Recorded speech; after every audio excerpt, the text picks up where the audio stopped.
Hello and welcome to Oxbridge, everyone. My name is Samira and I'm delighted to be here with you today on behalf of Oxbridge X. So, a little bit about us. We specialise in preparing students for their 11 plus exams, helping them build confidence, and mastering the skills they need to excel. So, with years of experience tutoring 11 plus students, I've helped countless children succeed in their entrance exam, and I'm really excited to help guide through some more students through some tricky 11 plus questions today. So, this is actually the third in a series of regular live streams where we're going to tackle challenging questions, provide expert strategies and methods, and answer your questions as well. So if you're taking 11 plus or you're simply just a parent looking for support, you've come to the right place. Like I said, all the past YouTube videos where I've explained other topics are on the YouTube for you to see. And if you have any tricky questions that you'd like to some help with, feel free to put it onto the Oxbridge X website, which I'll share more details about towards the end of the session. So for today, what I have that we're going to be going through is some questions on maths, verbal reasoning, and then I thought we'd look at the topic of colons and semicolons. So without further ado, I am going to share my screen.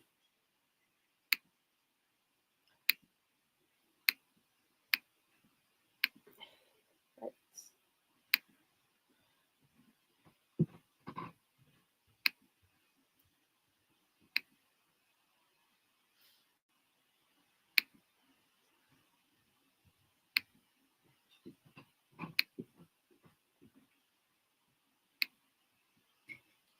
Hopefully everyone can see my screen on there.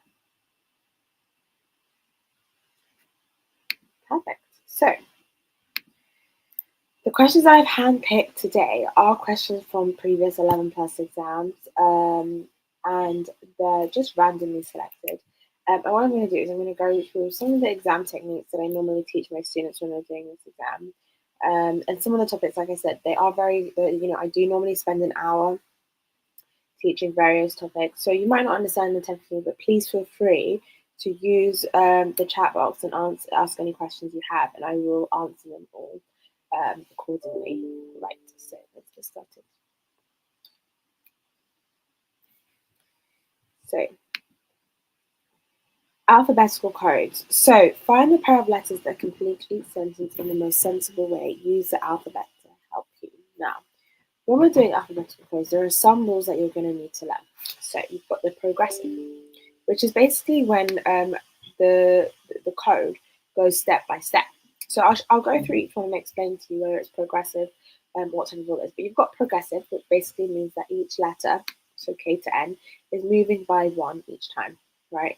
You've got alternate, which means that sometimes it can move by one, and the letter can move by three, then it can move back to one. So it's just alternating. You've got something called the mirror rule, which basically means you have to imagine there's a mirror line down, down the basically halfway through the alphabet. And what you're doing is, if A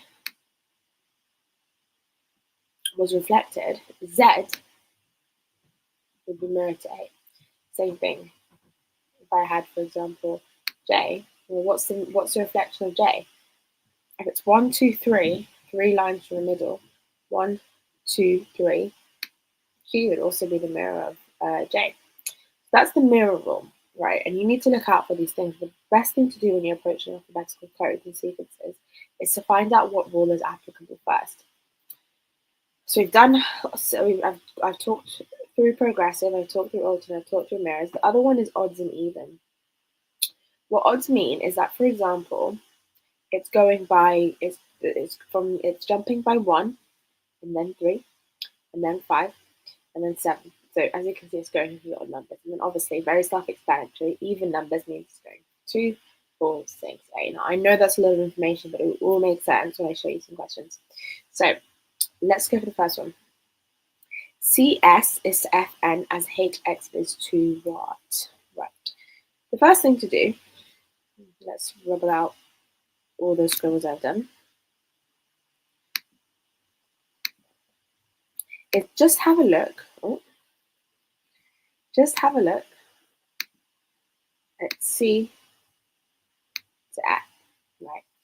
How am I getting from C to F? Well, it's going 1, 2, 3. So it's jumping by 3. How am I getting from S to N? It's going 1, 2, 3, 4. Now, I want to double check. It is not going. Is it going as a progressive rule? I mean, it's going plus forward, so it is progressing, that one, but this is going backwards.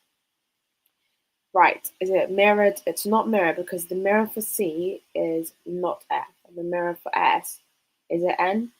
No, so it's not the mirror.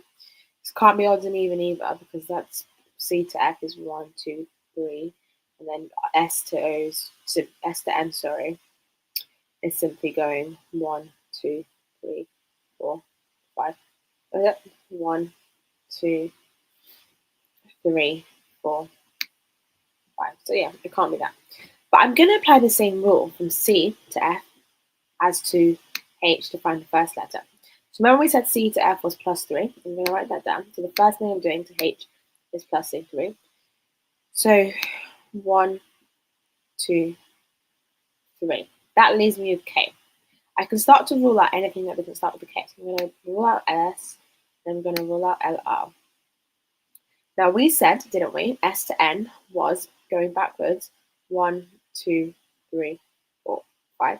So minus 5. I always like to write down what it is going back just so that I don't get confused. So S to N is minus 5, therefore X is also minus 5. So let's go 5 backwards. 1, 2, 3, 4, 5. And that leaves me with S. And therefore, the one that I've got is K. S. Excellent. Hopefully that makes sense, guys. Right, let's have a look at the next one. B to H. Right, it's 1, 2, 3, 4, 5, 6. Perfect. I'm going to write plus 6. Just double checking it's not the mirror rule. If I put the mirror line down there, no, mirror is not applicable. Fine. And then I've got Y to S.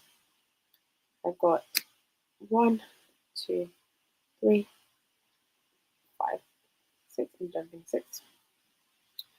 And then I've got minus 6.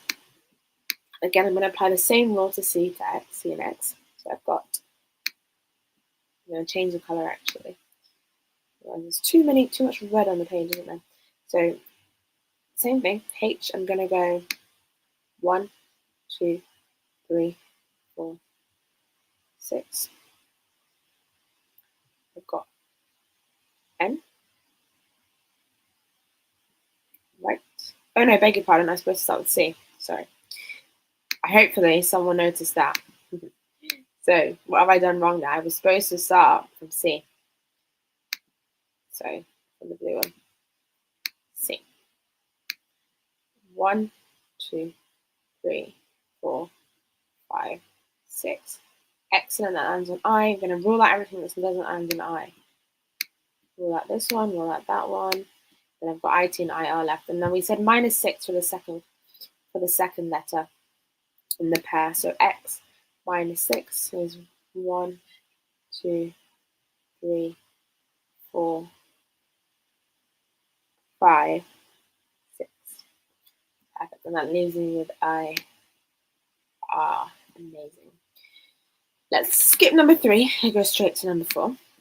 I'm going to give you guys a chance to write this out on yourself, and then I am going to intervene. So I'll give you around 30 seconds or so to try to figure it out. If anybody can tell me the code, I'm just going to go back to the chat to see if anyone's got any questions. Oh. Oh.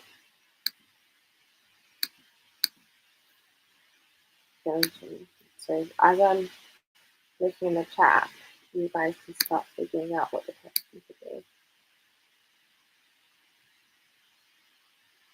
Right, no questions so far. Right. I think 30 seconds is nearly done. So I'm going to explain it to you guys now. So B to BI is the I-X. So B to I, is it the mirror rule? If I draw a line there, it's definitely not the mirror rule because it does B as an I is not mirrored. But let's have a go at finding out what the code is. So B to I. 1, 2, 3, 4, 5, 6, 7. So plus 7. And then I've got I to F, which is 1, 2.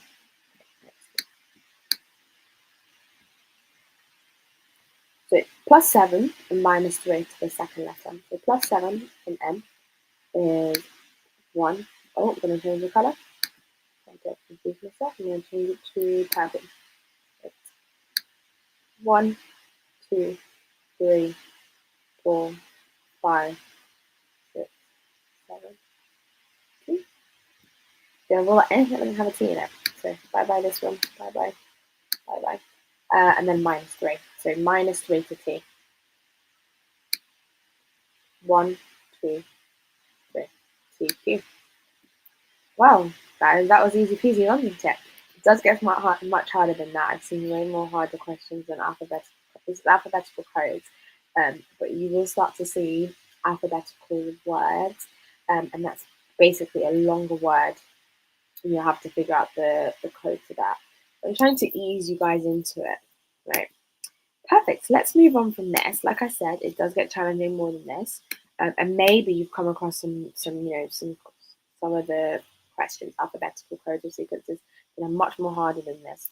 But the rules are still applicable. So as long as you know your rules, that's progressive, alternate, odd and even, and mirror rule, then you'll be absolutely fine. It's just about remembering those 4 rules.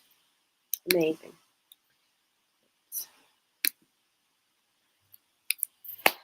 Now, who remembers our lesson area last week? So if you guys are tuning in last week, we did a whole lesson, not a whole lesson, sorry, just part of the segment, but we did a large portion on talking about area and triangles and things. We talked about perpendicular height and we talked about what the formula is.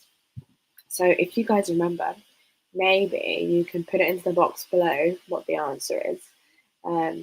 If you're not sure, I'm going to go through it again in about 10 seconds. I'm going to give a chance for anybody that remembers last week's session to write down their input.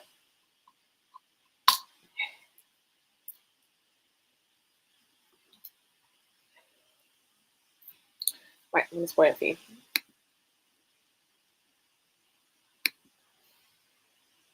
So the area of a right angle triangle with a base of 3 meters and a height of 5 meters.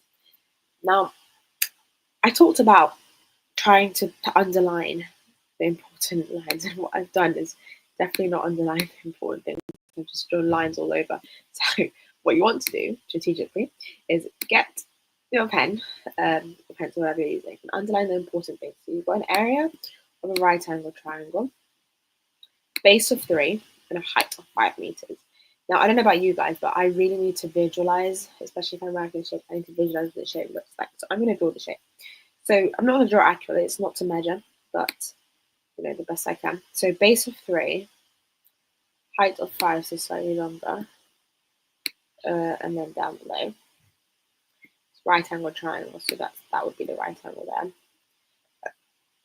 This is not what a perfect triangle looks like, guys. So I should hope that you've drawn much more better than me with a ruler. But yeah, so you've got 3 meters at the base, and then the height is 5 meters. Now, the area of a right angle triangle, we did talk about this last time, is the base times by the height divided by 2, or half times base times height, whatever you find. So I'm going to use base times height divided by 2. Nice and easy. My base is 3 meters. My height is 5.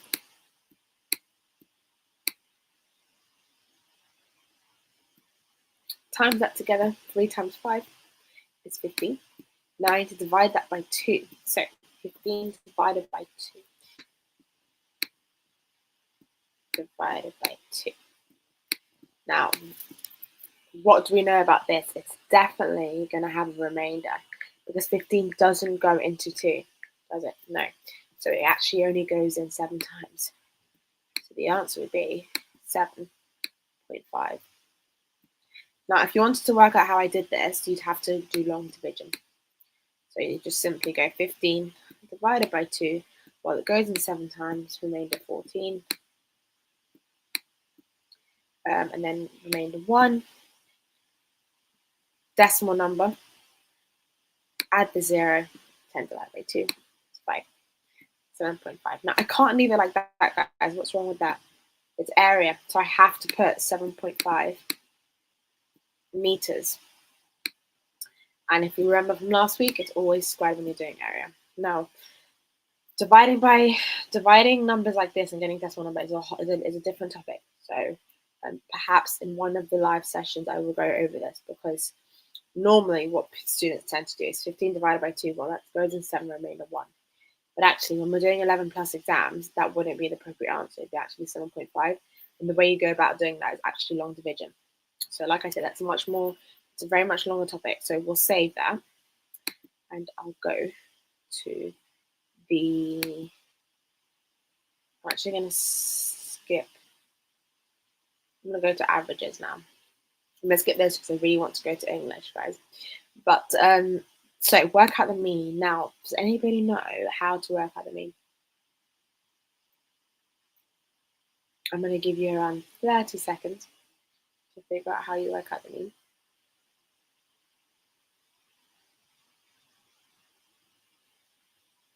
Right, I'm going to spoil it for you. So to work out the mean of something it's basically an average. So you add all the numbers together and you divide by the quantity of numbers. And what that means is the amount of numbers that you've got. So in this case, I'm going to add all my numbers together.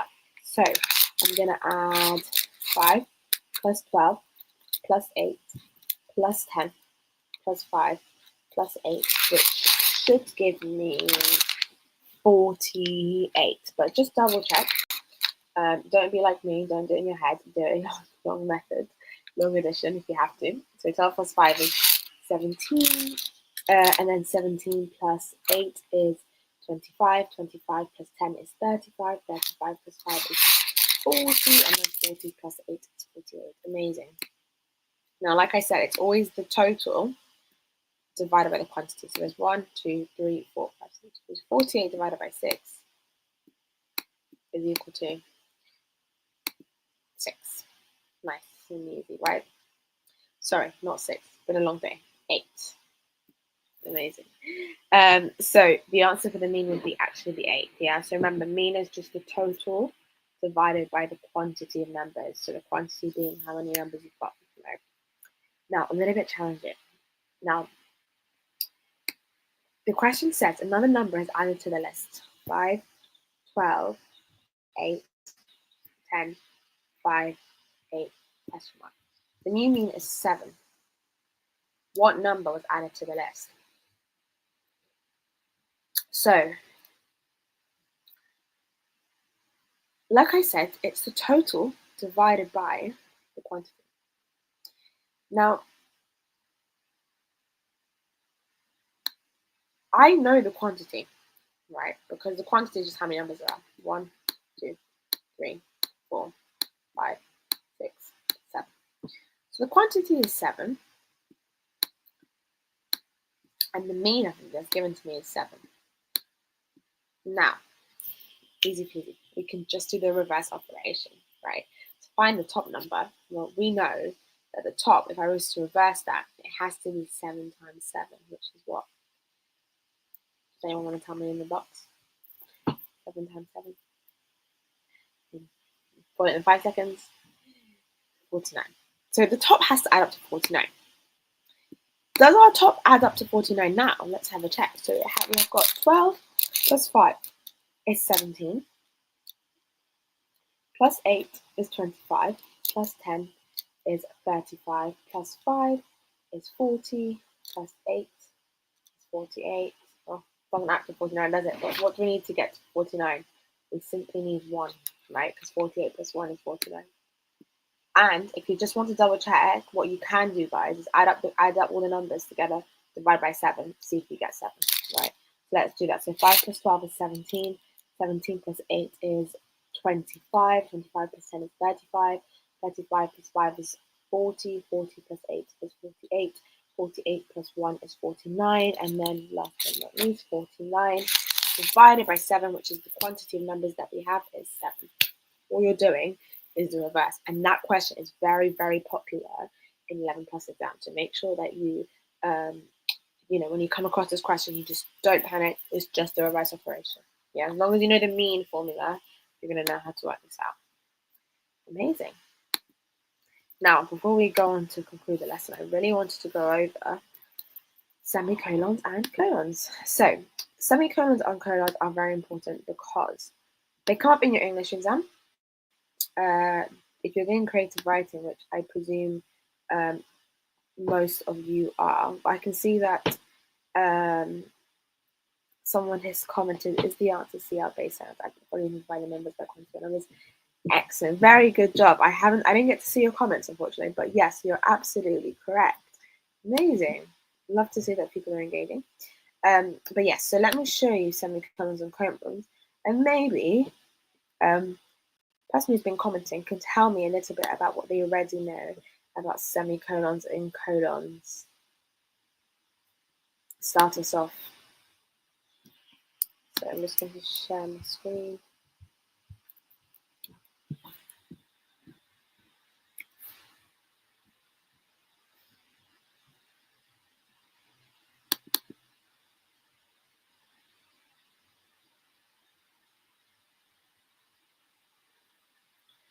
I'm still lag a little bit, guys. Bear with me.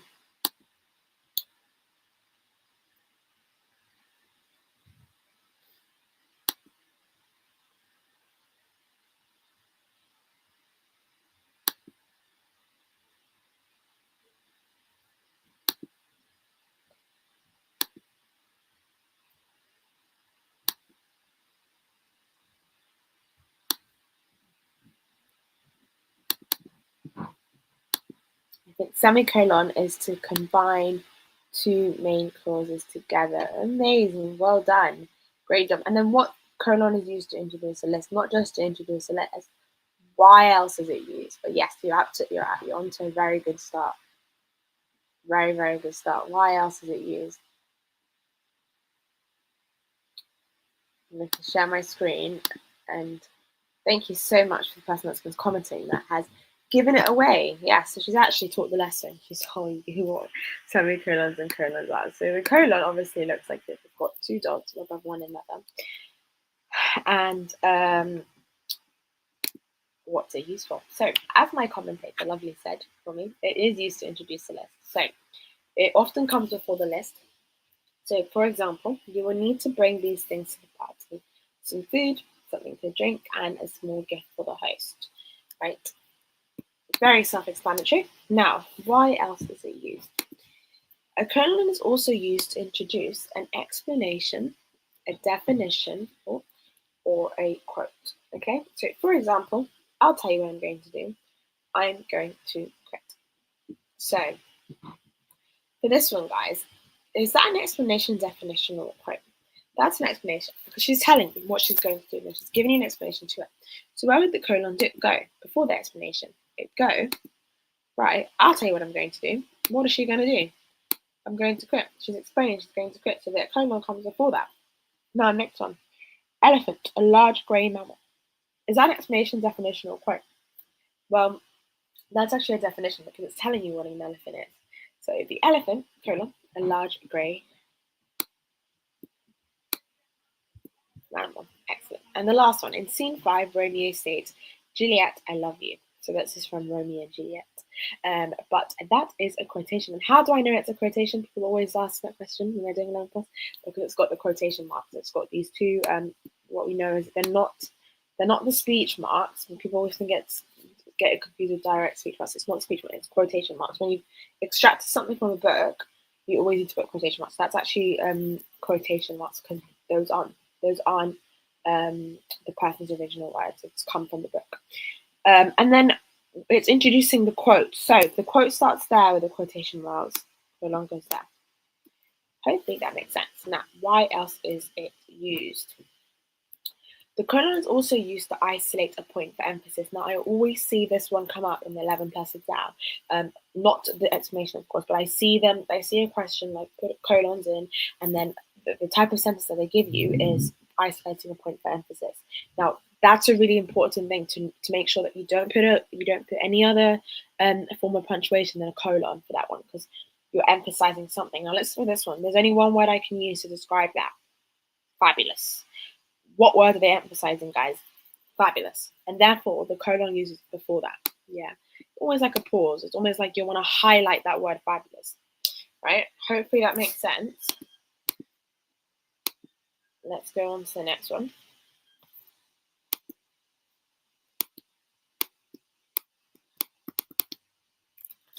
Oh.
Right, hello.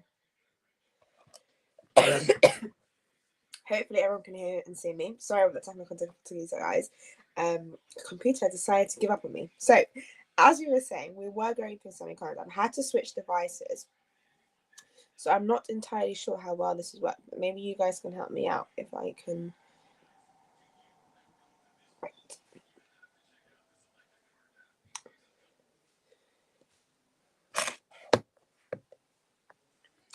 It won't let me share my screen. Right. Okay. Right, guys, so what we're going to do is I'm going to talk to you about semicolons, but I'm going to do it just by talking, which is absolutely fine. A bit like a formal lecture. So semicolons, like my viewer said before, a semicolon is often used to introduce clauses together.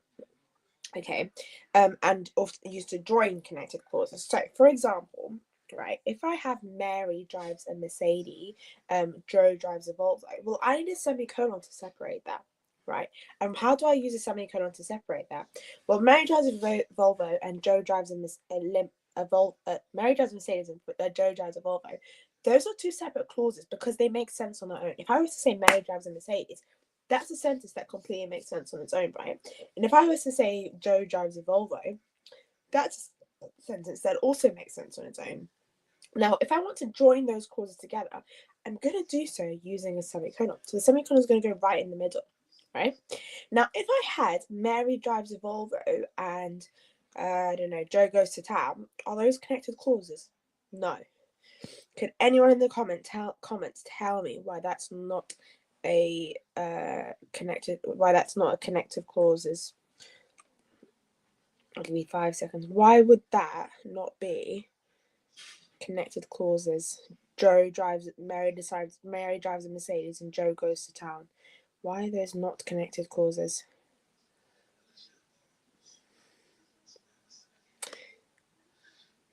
Right, so those aren't connected clauses because they don't have any relevance. Joe drives to town and Mary drives a Mercedes has no relevance whatsoever. So it's only when you're talking about things that have relevance that you can use a semicolon, which you'll often see is a full stop and then a little like comma underneath it. Conjunction, yes, absolutely, yeah, because it's not connected. Well done. Thank you for the comment. But yes, so those aren't connected clauses. So let me give you guys some examples. If I had elephants live in hot countries, they cool off by bathing. Those are two separate sentences. But if I want to join them together, right, and I want to make those two clauses into one sentence, I can use a semicolon to join them up. Hopefully that makes sense, guys. I did want to show you the PowerPoint, but what we'll do is I will figure out a way to hopefully send it over to Oxford Get so that they can share it on the website or they can share it over to you. Now, as I'm not allowed to, I can't share my screen. It's not giving me the share button for some reason, but that's okay. So what I am going to do, guys, you can see in the comment section, hopefully you can see the Oxford X website. I'm not sure if you can see the QR code, but nevertheless, go onto the website. And if you found this session really helpful today, again, sorry about the technical issues, we're still figuring out. So if you found today's session really helpful, Oxbridge X are offering actually free 11 plus assessments for students. Now, what that free 11 plus assessment will do, there is once you take it, it will then allow you to set up a one-to-one trial session. It could be me, it could be someone else. Hopefully you're lucky enough to get me. And then once we've done that, then you can have a one-to-one session where after each session, students and also parents receive a detailed summary produced by AI. Students also get a quiz tailored to the topic covered. We create a personalized learning plan so that's suited to you, suited to what strengths and weaknesses you have, and if you've got a target score, how are we going to get you there, right? Because the learning plan is very useful, especially in the lead up of the 11 plus exam, and any key areas that you need to work on. And this again is all sophisticated and all leveraged by AI, which is very useful. So if you want to take the free assessment, please go onto the website. It literally should take. I've done it, and I know I get some of the students to do it as well. It literally takes you about 5 minutes, 5 to 10 minutes. I'd say 10 minutes, maybe actually not 5. That's being very optimistic. So 10 minutes to do the exam, and then also, guys, for next week's sessions, if you've come across a tricky question as you're preparing for 11 plus and you think, hang on a minute, I need some help with that, please go on to the Oxbridge X website, upload your tricky question, and what I'll do is for the next week's session, I'll go through that question live. So they put the website down below, so you can contact us if you have any questions. But thank you so much for listening. Hopefully you understood alphabetical sequences today, a little recap on area and mean, and also semicolons and colons once again. I'm so sorry about the technical issues, but other than that, I hope you enjoyed the video. Please subscribe to our channel. The more subscribers, the better. Press the notification bell, because every time it's Monday, you get a little notification saying hang on, it's 6 p.m. I've got to go. Samira's live. And other than that, guys, thank you so much for joining, and I will see you all next week. Bye, guys.